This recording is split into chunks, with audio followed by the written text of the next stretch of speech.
look at the challenges the world is facing right now and the challenges we're facing in our communities right across the country, and they're worried that maybe that idea and that promise of progress doesn't hold anymore. Well, that's why we're working so hard to secure that promise, to make the kind of investments that are going to create an even better country and even better opportunities for everyone. Speaking just ahead of next week's cabinet retreat, the Prime Minister acknowledging there the housing shortages across the country, pledging to do more to address them. Housing will be a key focus for cabinet at the retreat, which starts Sunday, in Montreal. And the housing crunch's intersection with immigration policy even more so. You heard the immigration minister float the idea of a cap on international students on this program just a few days ago. Now CTV has confirmed those caps will start with Ontario, BC, and Nova Scotia, as first reported by Radio-Canada. Here to unpack what the feds need to do to address both the supply and demand side of the housing crisis is Mike Moffat. He's an assistant professor with the Ivey Business School and senior director at the Smart Prosperity Institute. Professor Moffat briefed cabinet on these very issues during their last retreat in August. Hi, Professor Moffat. Great to have you back on the show. Thanks for making the time. Oh, thank you for having me. I remember very clearly what your message to cabinet was last summer, right? Like, these are the things you need to do essentially to have a wartime effort, a wartime-like effort in order to increase supply. You've seen what they have done in the interim. What's your message this time around? Well, I think it's more of the same. That I would start with that they have made some positive steps. Many of the recommendations we have made their way into the National Housing Accord agreements with a variety of cities. We've seen them eliminate the HST on purpose-built rental. We've seen them reintroduce the catalog of housing designs. Those are all fantastic things, but they need to go much further. That we need more tax reform. We need to address the labor shortages that we have in the construction industry. So it's a good start, but there's a lot more work to do. We have mostly, in our conversations and also the focus on the government side, have been focused on the supply side of the equation. But you've also talked a little bit about the demand side, and that is certainly starting to be the background to a lot of questions toward the government, in particular how their immigration policy aligns or doesn't with the housing crunch that is being experienced across the country. I wanted to drill down in one aspect of it, temporary residents, and in particular international students, because Minister Miller told us over the past few days that he is considering a cap. He was also considering one back in August. Is that a necessary policy tool from where you sit?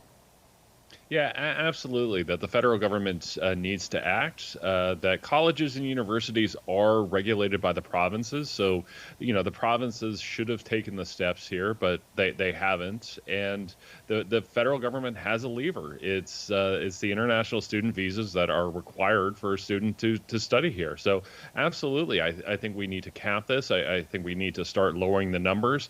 And we need to do so in a sophisticated way, that it's largely just a handful of institutions that have really experienced the massive enrollment growth that communities can't handle. So I think we need a targeted approach where the numbers for those institutions are reduced, and the schools that are behaving responsibly should be able to continue to do what they've been doing. Do I interpret from that a target approach would be more institution by institution rather than province by province? Well, I think ideally they would have to work with the provinces. So, just like we do with immigration, that you have an overall cap and there's a point system to make sure that the people that we're bringing in are the best fit economically and culturally. I think we need to look at the same thing when it comes to international student visas, that have an overall cap, but have a system designed that those visas are given to the students in the institutions that are most likely to succeed. Can you help us and our audience contextualize and kind of quantify the degree to which, in your estimation, international students and the increase in them in particular have impacted housing? Like, I know it's not A plus B easy formula, but what's your assessment of the degree to which it might have impacted things? So it's a very regional impact, but in many communities, it is the fastest component of population growth, and it's one that had been largely unplanned. That unlike immigration, we don't know if there's going to be 100,000 international students or a million, and in any given year. So it's hard for communities to plan that way. What we're seeing is difficulties with rents. We have most students, and I was one when I was a student, is a fairly low income renter. So they're all competing with each other for spaces.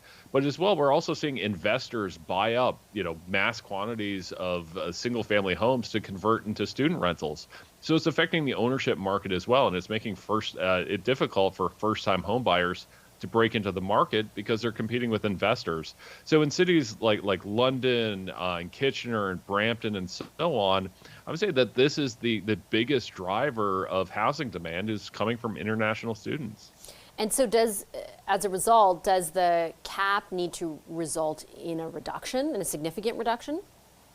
I think at least in some provinces that I would say in 6 or 7 of the provinces, there aren't really that much of a problem. But Ontario and British Columbia in particular, I think we do need to see absolute reductions in enrollment numbers until we have a situation where the colleges and universities are building enough on-campus housing to allow us to get those numbers to creep back up.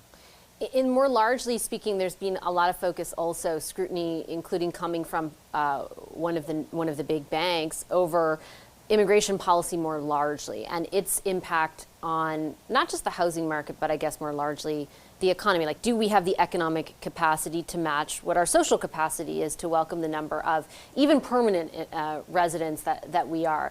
What are your thoughts or your early assessment on that?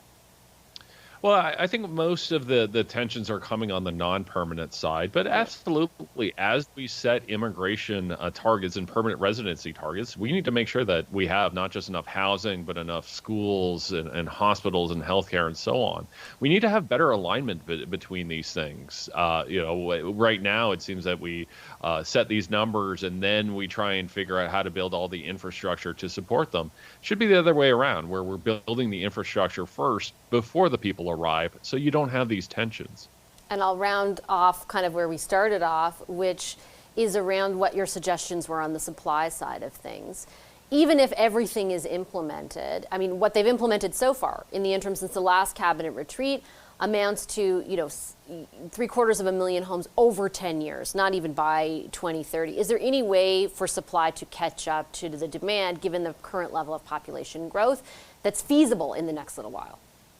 Well, I think we do need to ratchet down population growth, that we're just in too large a hole right now. But absolutely, I think we can start to see these numbers creep back up. 2023 was not a great year for home building. We were down a bit because of higher interest rates.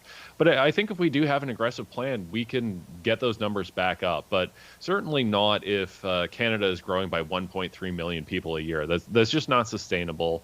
We need to bring control back to these non-permanent growth programs, and starting with international students. Professor Moffat, I'll leave it there. Appreciate your analysis this evening. Thank you.